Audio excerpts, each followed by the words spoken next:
பிரியமானவர்களே, ஆண்டவர் ரட்சகர் மீட்பருமாக இயேசுவின் நேற்று நாமத்தில் நண்பின் வார்த்தைகளை தெரிவித்துக் கொள்கிறேன். கர்த்தர் ரொம்ப ரொம்ப நல்லவர். அவர் நேற்றும் இன்றும் என்றும் எப்போதும் மாறாதவர். நேற்றைய தினத்திலே ஆபிரகாமுக்கு தேவன் முன்குறித்திய ஒரு ஆடை முள்ளிலே சிக்க வைத்து அவனுடைய மகனை மீட்டெடுத்த அதே தேவன் இந்த நாளிலே யோனா என்ற ஒரு மனிதனை தேவன் ஒரு மீனின் வாயிலிருந்து கர்த்தர் மீட்டெடுத்தார் என்று பார்க்கின்றோம். முன்கூட்டியே ஆயத்தப்படுத்தி வைத்தார். யோனா எழுதின வார்த்தையில பார்க்கும்போது யோனா 2ஆம் அதிகாரம் 17வது வசனம் சொல்வது, யோனாவை விழுங்கும்படி ஒரு பெரிய மீனை கர்த்தர் ஆயத்தப்படுத்தியிருந்தார். அந்த மீனின் வயிற்றிலே யோனா ராப்பகல் 3 நாள் இருந்தான் என்று பார்க்கின்றோம். எனக்கு அன்பான தேவ ஜனமே, எனக்கு அன்பானவர்களே, யோனாவுக்கு கர்த்தர் சொன்னார், அந்த பட்டினத்திலே அநேக அழிவுகள், அநேக வித காரியங்கள் நடந்து கொண்டிருக்கிறது, அங்கே போய் பிரசங்கி என்று சொல்லும்போது இந்த மனிதன் வேறவுடைய வாகனத்திலே ஏறி செல்ல அவன் ஆசைப்படும் போது கர்த்தர் அவனை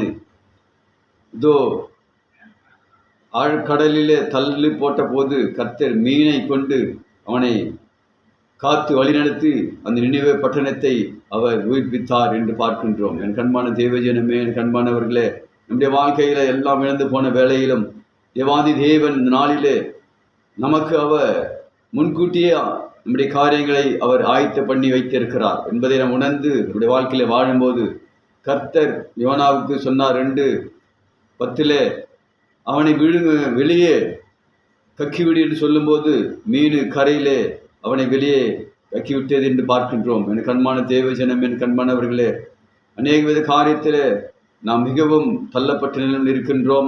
ஆனாலும் 3 நாள் ராப்பகல் 3 நாள் அவன் மீனின் வயிற்றிலே இருந்து கர்த்தரை அவனை விசுவாசித்தான். கர்த்தரோடு கூட அவன் இருந்தபோது கர்த்தர் மீனுக்கு கட்டளையிட்டார். என் கண்மான தேவ ஜனமே, அன்று ஆபிரகாமுக்கு பிள்ளையை பலி கொடுக்கும்போது தேவாதி தேவன் முள்செடியிலே ஒரு ஆட்டை அவர் முன்குறித்தியே ஆயத்தப்படுத்தி வைத்திருந்தார்.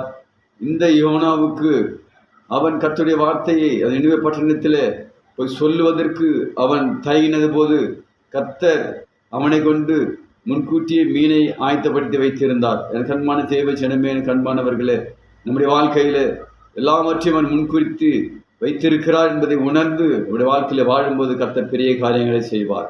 தொடர்ந்து கர்த்தருடைய வார்த்தையை கேளுங்க. நமக்கு அநேக காரியங்களை ஆயத்தப்படுத்தி வைத்திருக்கிறார்.